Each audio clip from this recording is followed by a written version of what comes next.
There's a particular kind of loneliness that comes with seeing things others don't see.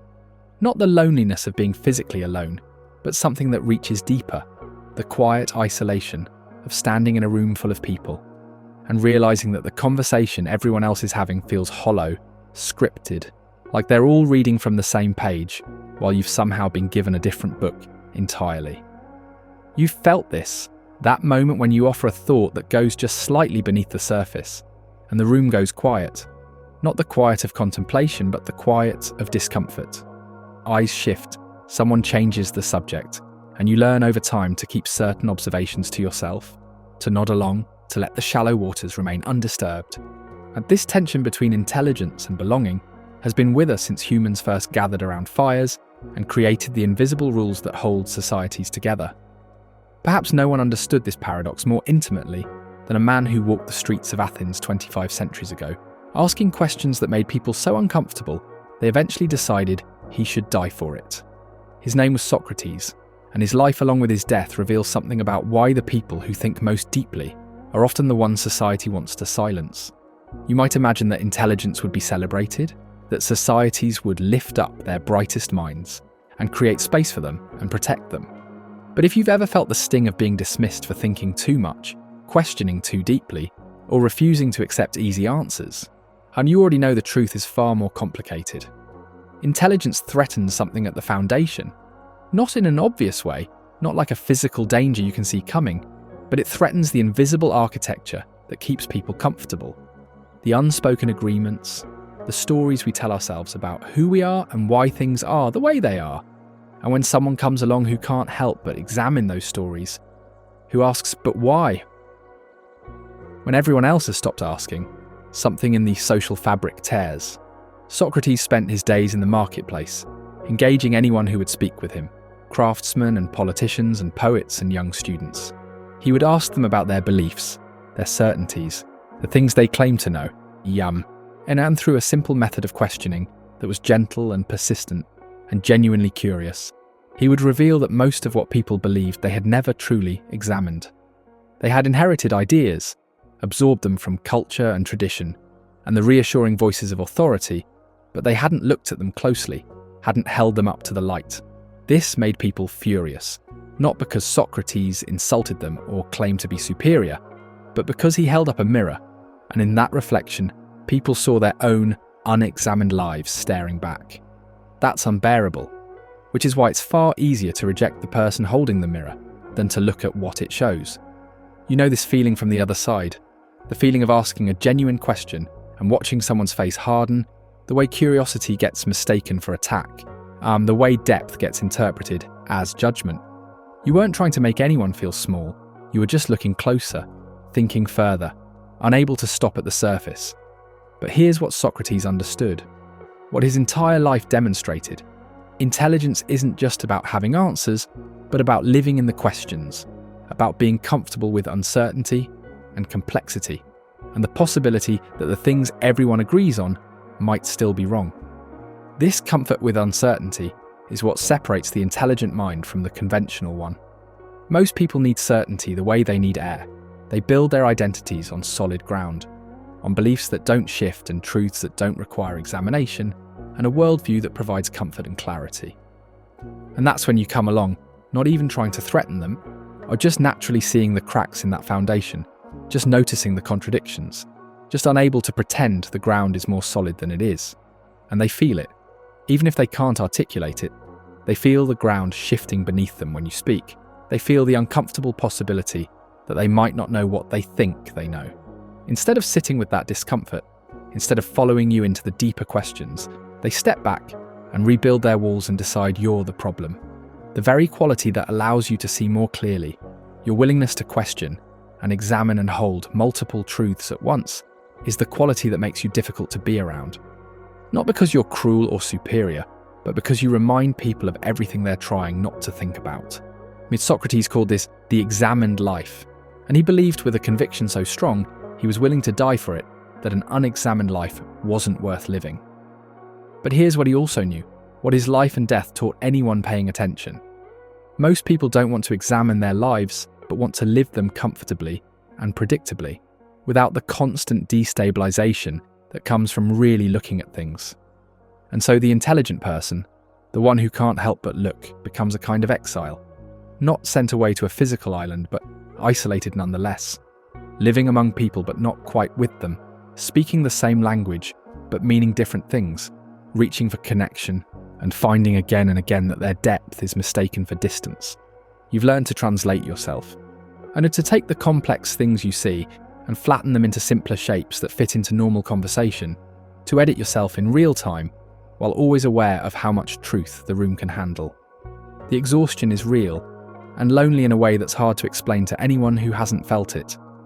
This is where Socrates' story becomes not just historical, but deeply personal, because what happened to him in ancient Athens is still happening now in quieter ways to anyone who thinks too deeply for comfort. The mechanisms are the same, the rejection is the same, only the hemlock has changed forms.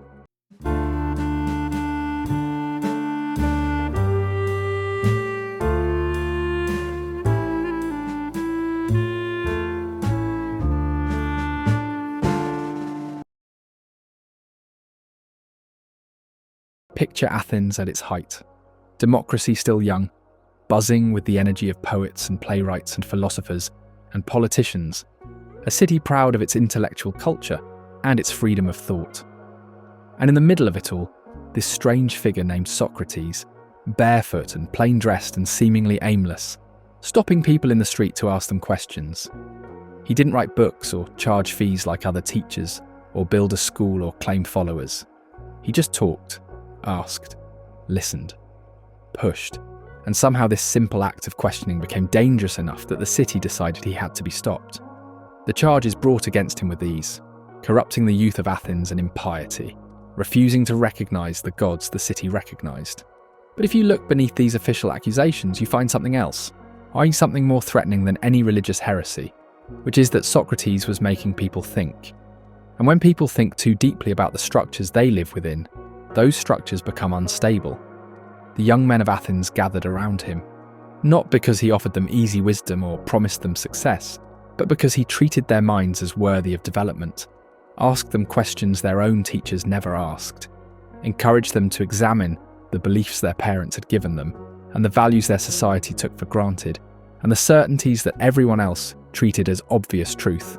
And this, more than anything, was his crime: teaching people to think for themselves, to question authority, to value truth over comfort, and the people in power whose authority rested on unquestioned certainty recognized the threat. Okay, you understand this. You've seen what happens when you encourage someone to question something they have always believed, the way they look at you, not with gratitude, but with something closer to fear or anger, because you've just made their world less stable. You've introduced doubt where there was certainty, and most people don't thank you for that, but resent you for it. Socrates could have saved himself, and this is the part of the story that cuts deepest. When he stood trial, he could have apologised or promised to stop his questioning, or accepted exile, and left Athens to continue his life elsewhere. The city would have been satisfied, the threat neutralised, but he refused. Not out of stubbornness or pride, but because he understood something about truth. You cannot compromise it halfway, and you cannot say, "I will seek wisdom, but only the comfortable kind."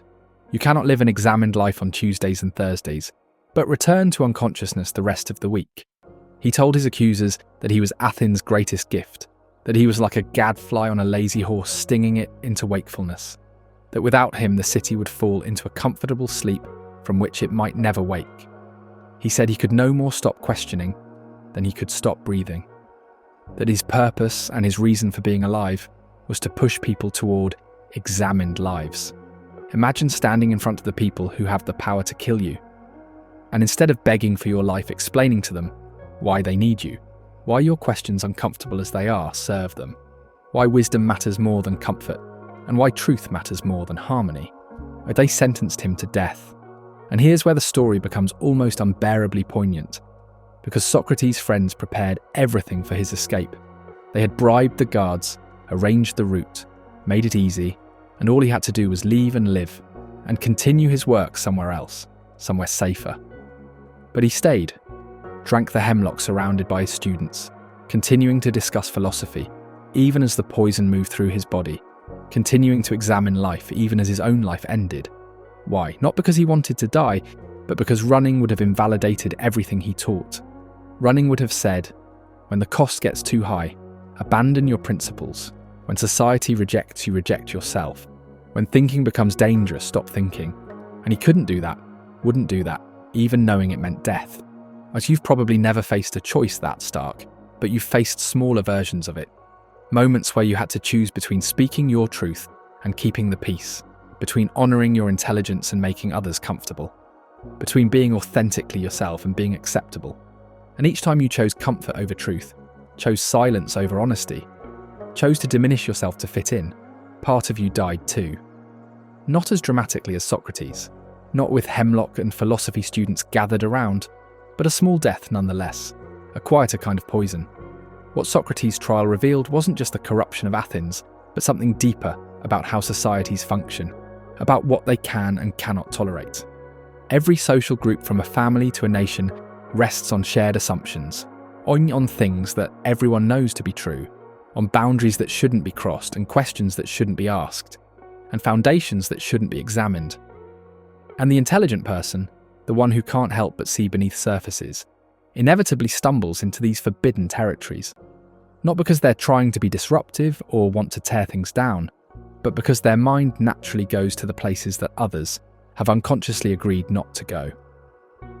Socrates asked the powerful men of Athens what justice meant, what virtue was, what knowledge actually consisted of, and in asking these questions, he revealed that the people running the city didn't actually know, that they had power without wisdom and authority without understanding, that they made decisions affecting thousands of lives based on unexamined assumptions and inherited beliefs.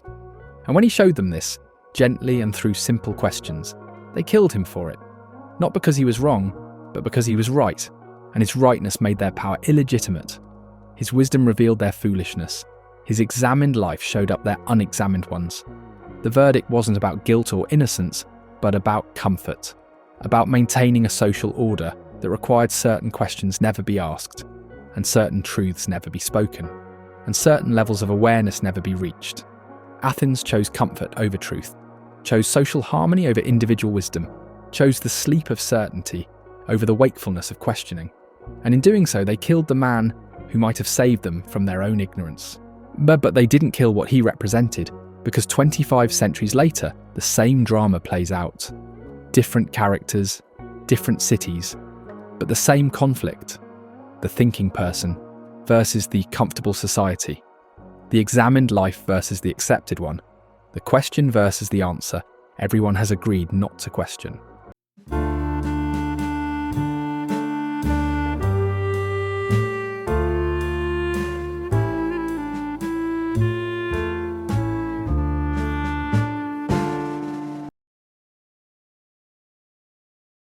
There's a phrase Socrates used that has echoed through centuries.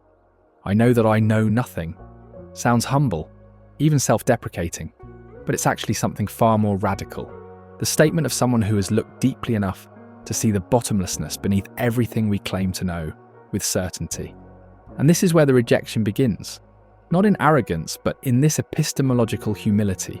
Because when you truly understand how little you know, you become unable to participate in the collective pretense that everyone else knows.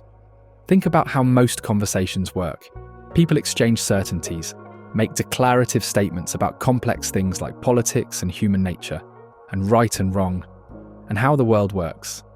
And there's a social contract underneath these exchanges. We all agree to treat our opinions as facts, and our beliefs as knowledge, and our limited perspectives as complete pictures. When you enter that space carrying the awareness of your own ignorance, carrying the understanding that things are more complex than they appear, you break the contract. Not intentionally, not cruelly, but you can't unsee what you've seen, can't pretend the simple answers are sufficient when you've glimpsed the depths beneath them. And people feel this. They experience you as destabilizing even when you're just being honest, even when you're just saying, I don't know, or it's more complicated than that, or have we considered? They experience your uncertainty as an attack on their certainty. This is the mirror effect. And you don't have to tell someone they're wrong or criticize their beliefs, but simply by being unable to share their certainty, by existing in a state of deeper questioning, you reflect back to them something they don't want to see. the shakiness of their own foundations. Most people build their sense of self on what they know, what they believe, what they're certain about. Their identity is constructed from these certainties, like, I'm someone who believes X, or I'm the kind of person who knows Y. And that's when you come along, not attacking them, but just naturally living in a space where those certainties dissolve into questions and where the solid ground becomes permeable.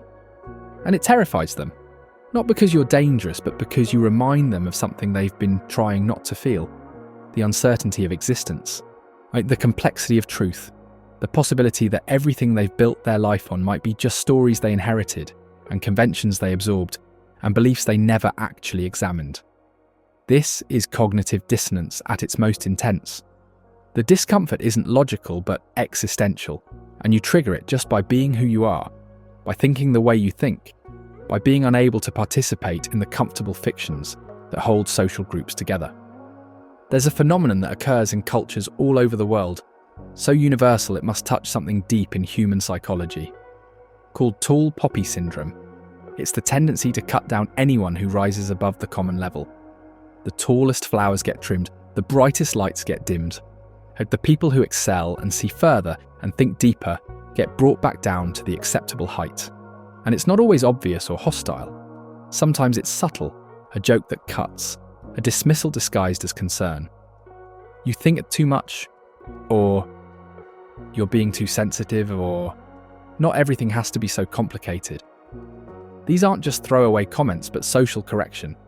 The group telling you that you've exceeded the acceptable level of awareness and insight and complexity. You've heard these, maybe so often you started to believe them, started to think maybe you really were overthinking or being too complicated or making things harder than they needed to be. Started to internalize the message that your depth was a flaw rather than a gift. But here's what's actually happening. The group maintains cohesion through conformity. It's not just conformity of behavior, but conformity of thought and perception, and how deeply you're allowed to look at things. And when someone can't conform at that level, not because they're trying to be different, but because their mind simply works at a deeper frequency, the group experiences them as a threat. Not a physical threat, but a psychological one. You threaten the group's shared reality, threaten the unspoken agreement that these particular illusions won't be questioned, and these particular depths won't be explored, and these particular truths won't be spoken. And groups protect themselves. They create barriers around their shared reality, develop immune responses to anything that might destabilize the collective worldview. And you, with your questions and your depth and your inability to accept surface-level explanations, trigger that immune response. This is why intelligence so often feels like loneliness. You're not being rejected because you're unlikable, but because you see what others have unconsciously agreed not to see, because you feel what others have learned to numb, because you question what others have decided to accept. There's also something about hierarchy that makes this worse. Social structures depend on certain people being recognized as authorities, as knowing more, as having the right answers, and intelligence doesn't recognize these hierarchies the same way. Not out of disrespect, but because intelligence evaluates ideas based on their merit, not based on who spoke them. You've experienced this. Ask the moment when you question something an authority figure said, while genuinely trying to understand, and watch them interpret it as insubordination. Or when you offer an insight that contradicts the official narrative, and instead of engaging with the idea, people remind you of your place in the hierarchy. Because in many social structures, knowing your place is more valuable than knowing the truth. Maintaining order is more valuable than pursuing wisdom, and the person who can't stop their mind from evaluating and questioning and seeing contradictions becomes a problem. Not because they're doing anything wrong, but because they're unable to do something required. Stop thinking. Socrates understood this.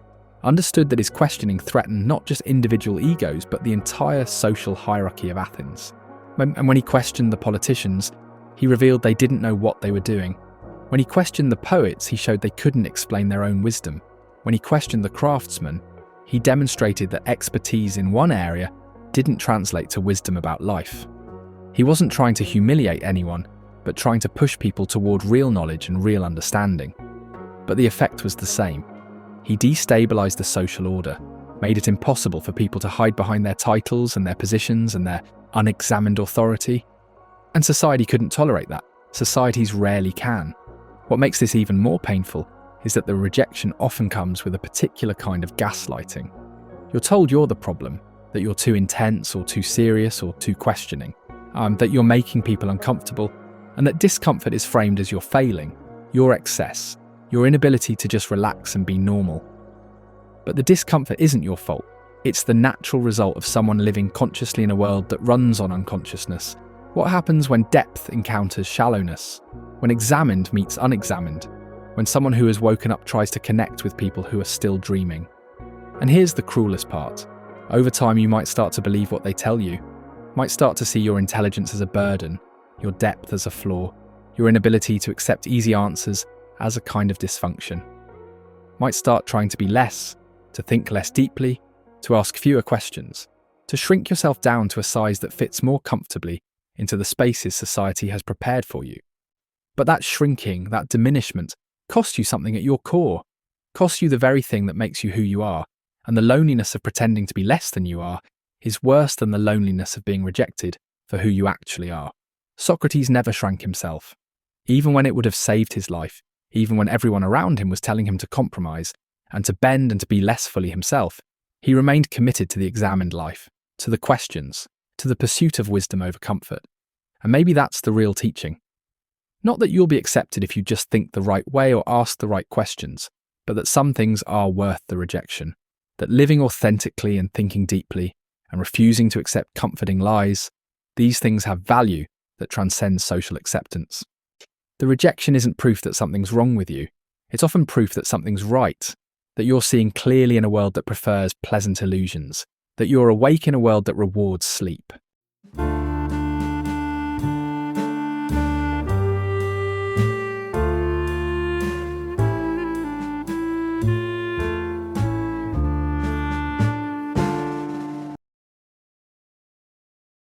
The mechanisms haven't changed. The setting has, the technology has, the specifics have shifted, but the dynamic remains.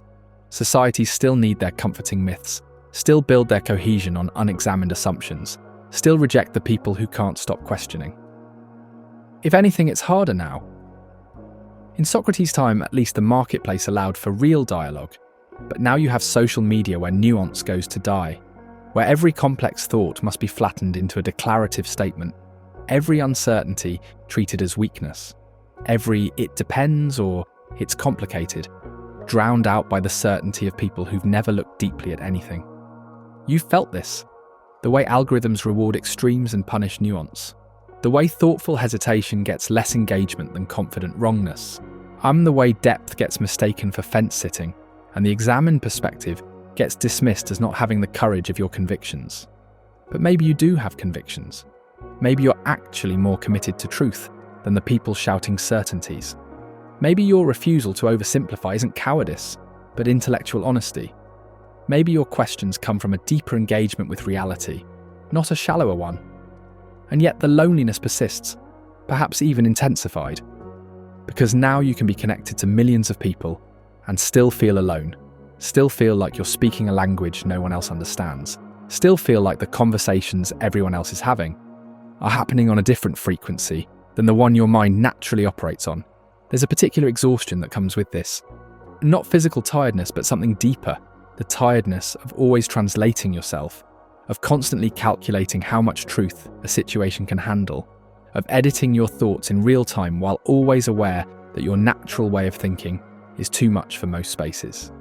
You watch people bond over shared certainties and shared outrage and shared simple stories about how the world works. And you can't fully join them because you see the complexity they're ignoring, and the nuance they're steamrolling, and the questions they're not asking. You're tired of being the one who complicates things, tired of being the one who makes people uncomfortable, tired of the gap between what you see and what you're allowed to say. But here's what Socrates understood. What is life and death teach anyone paying attention? The examined life is still worth living. Even if it makes you an outsider, even if it costs you comfort and acceptance, and the easy belonging that comes from thinking like everyone else. Because the alternative is worse. The alternative is living half asleep, knowing you've seen depths but pretending you haven't, silencing the questions that make you who you are in order to gain acceptance from people who never wanted to know the real you anyway. This doesn't make the loneliness go away. Understanding why you're lonely doesn't automatically create connection. Knowing that your rejection says more about society's limitations than your failings doesn't immediately fill the silence around you. But it does change something. It changes your relationship to the rejection. When you understand that societies reject depth, not because depth is wrong, but because depth is threatening, you stop internalizing the rejection as proof of your inadequacy. Stop trying to fix something in yourself that isn't actually broken. You're not too much or too intense. Your mind isn't malfunctioning when it goes to places others won't follow. You're not failing at being human. You're just being a different kind of human than the social scripts prepare space for. And here's something Socrates knew that might help. You're not actually alone in this. You feel alone because the thinking people are scattered, because depth doesn't advertise itself the way shallowness does, because the people who question deeply often do so quietly. But they're out there. The other people who can't help but look beneath surfaces, of the ones who feel the same complicated relationship to truth, and the same inability to accept easy answers, and the same exile from conventional belonging.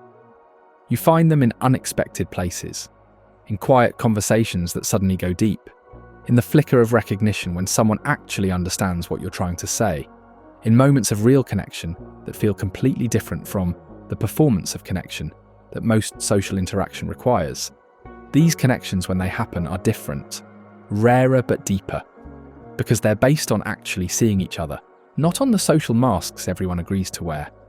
They're based on shared commitment to examined living, not on shared unexamined assumptions. And maybe that's enough. Maybe you don't need to be understood by everyone. Maybe you just need to be truly known by a few. And maybe the depth of connection matters more than the breadth. Socrates had his students, his fellow seekers, the people who gathered around him, not because he made them comfortable, but because he made them more fully alive, more awake, more themselves.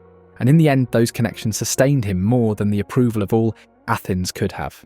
You're building your own version of this, whether you realize it or not. Every time you choose honesty over performance, depth over easy belonging, authentic struggle over fake certainty, you're sending out a signal. And the people who operate on your frequency will eventually find you. But there's also something you need to do, something that's harder than finding your people. You need to make peace with being misunderstood by most people. You need to stop trying to make everyone understand. You need to stop exhausting yourself trying to translate your depth into terms that make shallow people comfortable. Some people won't get you, can't get you, not because they're bad people, but because they've made different choices about how deeply to look at life. And that's fine. You don't need their understanding to validate your way of being in the world.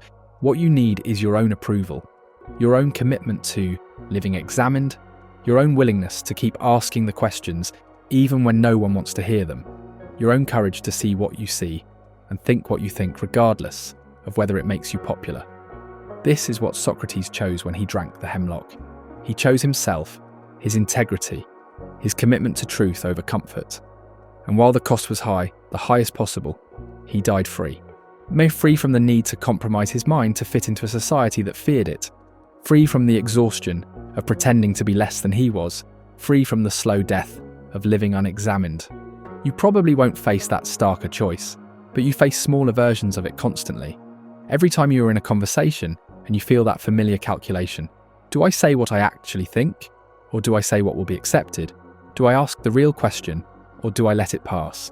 Do I honour my intelligence, or do I make myself smaller to maintain the peace? And what Socrates teaches is that these small choices accumulate. Each time you choose comfort over truth, you reinforce the exile from yourself. Each time you choose belonging over authenticity, you make yourself lonelier in a deeper way. But each time you choose to speak your truth, I ask your real questions, honour your depth, even when it's unwelcome. You reclaim yourself. You practice the examined life. You become more fully who you are, even if that means being more fully alone. And here's the strange thing. In choosing yourself, in committing to examined living, regardless of social cost, you often find that the loneliness shifts. Doesn't disappear, but becomes different, less desperate, more dignified. The loneliness of integrity rather than the loneliness of rejection. Because you are no longer lonely in the way you were when you were surrounded by people, but hiding yourself. You're no longer performing connection while feeling secretly isolated. You're actually alone, yes, but you're alone as yourself. And there's a kind of peace in that. a kind of homecoming. Socrates walked through Athens as himself, fully himself, asking his questions and pursuing wisdom, and making people uncomfortable. And he was alone in many ways, misunderstood, rejected, eventually killed for it. But he was also more alive than most people ever are. More awake, more true, and in his final hours surrounded by students who loved him, not despite his depth, but because of it, he proved that the examined life, for all its costs, is the only life worth living. You're living in your own Athens now, facing your own choice between comfort and truth, between acceptance and authenticity, between sleep and wakefulness. And the society around you, like societies always have, will try to convince you that thinking deeply is the problem, that your questions are too much, that you'd be happier if you just stopped looking so closely at things. But you know better. Not because you're better than others, but because you've looked too deeply to go back. You've seen too much to pretend you haven't. You've tasted examined living, and the unexamined life has lost its appeal. So you keep walking, keep questioning, keep seeing, keep thinking. Not because it's easy or comfortable or socially rewarding, but because it's true, because it's you. Because the alternative, the slow suffocation of living unexamined, is worse than any loneliness or any rejection or any exile society can impose. And in those rare moments when you meet another person who sees the way you see, who thinks as deeply, who can't help but question, you'll understand why Socrates gathered his students, why he kept teaching even when it became dangerous, or why connection at the level of examined souls is worth all the disconnection at shallower levels. You're not broken, you're awake, and that's both your burden and your gift. The hemlock comes in different forms now, but the choice remains the same. And like Socrates, you choose to keep questioning, to keep seeing, to keep living examined, because nothing else is worth calling life.